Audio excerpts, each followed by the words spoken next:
Voilà les événements, ils sont très courts. Premièrement, un fonctionnaire CRS de l'Élysée, chargé de la sécurité des hautes personnalités de la République, découvre les choses. Peu après, il reçoit une balle dans le dos, juste sous son gilet pare-balles, durant un entraînement.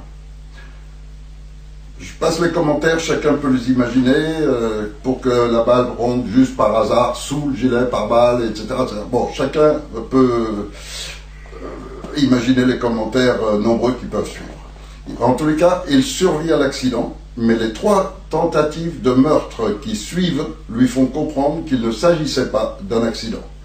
Il dépose un dossier complet en sécurité, puis décide de tout dévoiler et réalise une vidéo avec le leader de l'opposition politique en dévoilant d'autres crimes commis ou commandités par les principaux dirigeants politiques du pays, dont les étrangetés d'une affaire récente en France qui est encore dans les mémoires de tous les Français, l'affaire du Bataclan.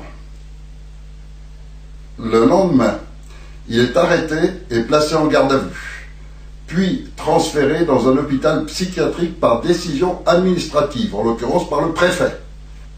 Le 5 mai, le jour suivant, une manifestation de soutien sous la conduite de ce leader se présente à l'hôpital pour obtenir sa libération.